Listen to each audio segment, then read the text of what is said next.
the Lord answer you when you are in distress. May the name of the God of Jacob protect you. May he send you help from the sanctuary and grant you support from Zion. May he remember all your sacrifices and accept your burnt offerings. May he give you the desire of your heart and make all your plans succeed. May we shout for joy over your victory and lift up our banners in the name of our God. May the Lord grant all your requests. Now this I know, the Lord gives victory to his anointed. He answers him from his heavenly sanctuary with the victorious power of his right hand. Some trust in chariot and some in horses, but we trust in the name of the Lord our God. They are brought to their knees and fall, but we rise up and stand firm. Lord, give victory to the King and answer us when we call.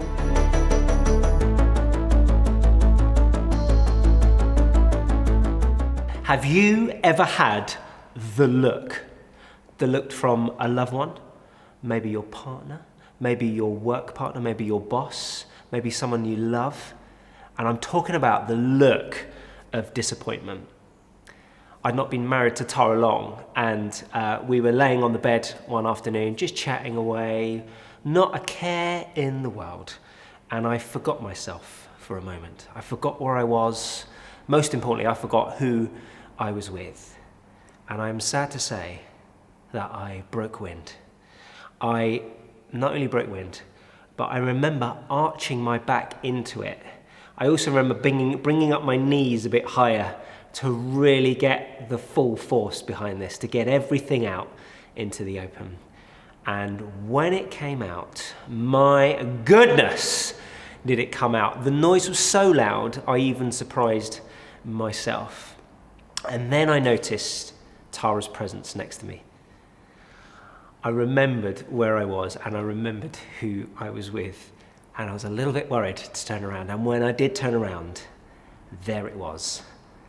The look of disgust and disappointment in me. And then came the smell, and it was awful. And in that moment, I was fully aware of the gap between the husband I wanted to be for Tara and the reality of who I actually was in that moment. And that is exactly what disappointment does. It highlights the gap between the person we feel we should be and the person we are in reality. And how we manage that gap is absolutely essential to our Christian faith, to our walk in life. Where we go and what we do with our emotions and our feelings that we experience during disappointment is of utmost importance, especially in the situation we are in at the moment, which seems to be a pandemic of disappointment. We are experiencing disappointments not just in these minor little ways, like breaking wind in front of the people we love. We're also experiencing disappointment beyond ourselves as well. We seem to be experiencing disappointments in our loss of loved ones, loss of employment. We experience loss in failure, the plans and the things we put in place, work professionally, privately in our own lives. Some of them don't even get off the ground, but we seem to not be succeeding in so many things at the moment. We seem to be experiencing disappointment in relationships, in a whole multitude of levels, least not of all in just the lack of connection that we have with one another and our loved ones. We're experiencing disappointment in our non-relationships. We're experiencing disappointment in our careers, in our work plans. We're experiencing disappointment nationally, at a national level, politically, socially, and economically. We're experiencing disappointment in others when we feel let down by friends, by family, possibly even the church. And we also, at times, can feel disappointment in God when we don't get our prayers answered, when we feel like God hasn't come through for us in the things we are praying about. A disappointment will always surround us. Mostly minor, which is grateful, but of course the major disappointments also. And how we manage those disappointments is critical, because in disappointment, we can either become better or we can become bitter. And in the bitterness, we can form some of the worst theology known to mankind, the worst kind of theology of who we think God is, which ultimately denies us God's goodness. And the Psalms are a brilliant place to go to help us deal with and to process our disappointment. Throughout the Psalms, we begin to see what David and the other psalmists understood about God that I think can help us deal with our disappointments.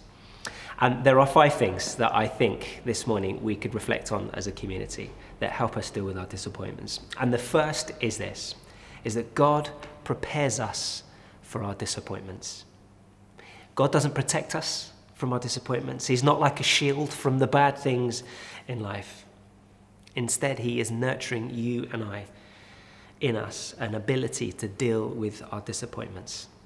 Things cannot always go well. But through God, we can begin to change our reaction to the disappointments and the trials that we face in life. You and I, through a relationship with Jesus, are slowly being formed and prepared to deal better with our disappointments. Our psalm today, Psalm 20 in verse 8 says, "They," meaning the enemies of Israel, "are brought to their knees and fall, but we rise up and stand firm." A temptation when we know we might face disappointment is to avoid risk, to play it safe, not to bother to take the risk in the first place. But we need not take that stance, because God's promise is to be with us. And with God present in the things that we do, we need not fear risk. We might pray that we succeed in the things that we are trying to achieve in our lives, or the situations that we go into. God doesn't promise that he will fix those or that we will succeed in them. His promise is simply that he will be with us. God's promise is simply to be present in our lives. When I watch India, our daughter, embark on new experiences in her life, new obstacles in her life, she looks to Tara and I for reassurance that she will succeed in those things. And yet we can't promise her that. We don't know that. But what we can promise is that we will be there for her, with her, present with her, whether she succeeds or fails. And that's the same with God. That's the same as God's promise to us, that he is preparing us for disappointment by being present with us in our disappointments. Secondly is that God requires our honesty in disappointment. There isn't a quick fix for our disappointments, and there is something about our culture which requires that quick fix. We're all attuned to that. The shortest possible way out and the easiest possible way out is what we often desire. And that can often involve us not dealing with the pain of our disappointments, or worse than that, that we blame others entirely for it. And the truth is that we can't avoid the pain. And in fact, the Psalms show us, and in fact, David in his Psalm shows that he rarely avoided the pain. He knew that hiding his pain was simply distancing himself from God. Avoiding and blaming simply places us at a distance from God too. When what he is asking and what he's desiring from you and I is that we be open and honest with him. Lord, how long will you forget me forever? How long will you hide your face from me? How long must I wrestle with my thoughts and day after night have sorrow in my heart? How long will my enemy triumph over me? This is David's lament in Psalm 13. And I love it because it teaches us that God doesn't require us to be machines. He doesn't require us to be strong, to be hardy in disappointment. He requires us to give it all to him. We can collapse into his arms, fearless of what we might look like in his eyes. We can be totally open, broken and honest with God, who does not condemn, who does not judge us, but who instead tends to us. When we lament to God, like David, when we let him know the fullness of our anger, the hurt and the fear that we feel, when we can be honest with him in that way, God can then begin to help us. That's when he can step in and begin the transformation and start growing those first shoots of transformation and change in our lives. God requires our honesty in disappointment. Thirdly, God connects us in disappointment. Our psalm today speaks about codependency. And whilst God requires an honesty with him, he also requires that you and I are honest with one another in what we're going through. Verse 2 in our psalm today says, "May he send you help from the sanctuary and grant you support from Zion." One of the most powerful ways that God helps and supports us is by the people that he brings around us and brings into our lives for times when we experience disappointment. And this might not be the people that we desire or the people that we want or the people that we choose, but people he will bring all the same into our situation. We don't have to face disappointments alone, although we do, and we know that we do. And the cruel thing of this pandemic is that we are facing disappointments alone. We are isolated away from one another, and we are keeping these things from one another. That's what I love about our groups. This is a chance for us, beyond the busyness of a Sunday, where we're catching up, having a coffee, but we're missing the deeper conversations. And our groups that are meeting online at the moment give us that opportunity to go deeper into what we're really experiencing. Have you ever experienced the relief and the weight off your shoulders when you share what's really troubling you with someone, with a friend, and they say those magic words, "Me too"? Dietrich Bonhoeffer, in his book Life Together, says that experience is like feeling the empathy and the warmth of God himself in that moment. And in that moment of weakness that we share with one another, when we have lost sight of who we are in our disappointment, those people that we share these things with and that say, "Me too," help us to reconnect to the truths that God says about us. And that is the beauty and that is the power in sharing with one another, in connecting with one another in our disappointments. And our groups are a great way. They're a step forward into helping us be a community that can be like that for one another. Because when we tackle disappointment together, as a community, God can connect us and unite us far deeper, far greater than we could be connected through our strengths and our successes. May we shout for joy over your victory, our psalm says today in verse 5. God connects us in our disappointments so we can do it together. Fourthly, God secures us through disappointment. Last week, Tom preached on Psalm 139, my favourite psalm. Read it, ponder it. I think it's the best psalm in the entire book. It says this, it says, "You have searched me, Lord, and you know me. You know when I sit and when I rise. You perceive my thoughts from afar. You discern my going out and my lying down. You are familiar with all my ways. Before a word is on my lips, you know it completely. You hem me in behind and before, and you lay your hand upon me. Such knowledge is too wonderful for me, too lofty for me to attain." I love these first 6 verses of 139. They are a beautiful description of the intimacy in which God knows you and knows me. The Psalms reveal that God knows us better than we know ourselves. David knew this all too well. He knew that his view of himself was flawed, and that relying on answers from within leads to us making plans that are flawed from the very beginning. And David knew this well. And when we face disappointment, who we are is challenged, and our perceptions of ourselves, because of that, become warped and flawed. We begin to question who we are. We can begin to think some pretty rubbish things about ourselves. But that knowledge of ourselves cannot be trusted in times of disappointment. But God's knowledge of us is perfect. When we don't know who we are, God does. You know me completely, David says. Our disappointments don't define who we are, neither do our successes for that matter.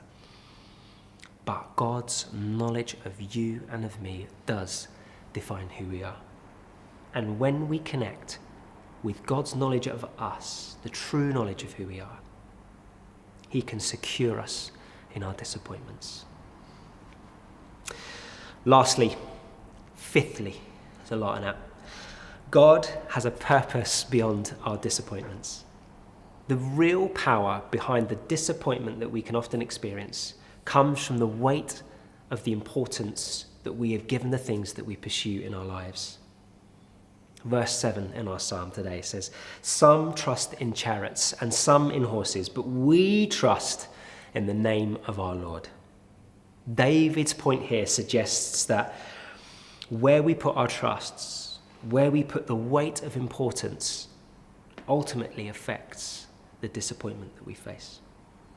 The enemies of Israel placed their trust in the things that they could see, chariots and horses, visibly the most sensible, worldly thing that you could put your hope in if you were about to go into battle. And yet David places his trust in God. The greatest waste of importance for him was all on God's shoulders. Because win or lose the battle, God's purpose is always, always beyond the battles that David faced. And God's purpose for your life and for my life is always beyond each situation, each life event, and each plan that we make. Today, of course, that might not be chariots and horses, but that could be a dream job. It could be a dream house. It could be a dream relationship. It could be success at work. It could be fixing a broken relationship that's been broken for too long. But as David reminds us, God's promise and God's purpose for our lives is beyond those things. It's beyond these things.